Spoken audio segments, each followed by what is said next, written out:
Hello, పేరు చెప్పండి. అదేనండి, ఈ జంతువు పేరు చెప్పండి. రోజు సినిమా స్టార్ల ఫోటోలు చూసి చూసి చూసి మీకే కాదు నాకు కూడా బోర్ కొట్టేది. అందుకే కొంచెం డిఫరెంట్ గా ఈ జంతువుని తీసుకొచ్చామన్నమాట. మరి క్వశ్చన్ మీకు కొంచెం కష్టంగా ఉంది కదా, అందుకే మీకోసం బోల్డ్ అని క్లూస్ ఇచ్చేస్తున్నాను, జాగ్రత్తగా వినండి. మరి ఈ జంతువు మనకి అపరిచిత యానిమల్ కాదండి, ఇది సుపరిచిత జంతువే. దీన్ని చాలా మంది ఇళ్లల్లో పెంచుకుంటూ ఉంటారు. అండ్ దీనివల్ల చాలా ఉపయోగాలు ఉన్నాయండి. ఇది ఇంట్లో ఉందనుకోండి, మనకి ఎలకలతో ఎటువంటి గొడవ ఉండదు.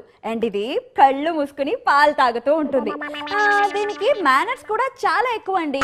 అది మన ఇంట్లోకి వచ్చింది అనుకోండి, హిందీలో మేయావు మేయావు అంటూ పర్మిషన్ కూడా తీసుకుంటుంది. సో స్వీట్ కదా. ఏంటి, ఇంకా గెస్ట్ చేయలేదా? ఓకే, ఇంకా పెద్ద క్లూ ఇచ్చేస్తాను. ఈసారి డెఫినెట్ గా మీ అందరూ గెస్ట్ చేసేస్తారు. అదేంటో తెలుసా, రీసెంట్ గా మల్లన్న పిక్చర్ రిలీజ్ అయింది కదా, అందులో శ్రేయ విక్రమ్ ని ఏడిపిస్తుంది. ఏమని? Meow meow. So so so మీకు అర్థమైపోయింది కదా. అయితే వెంటనే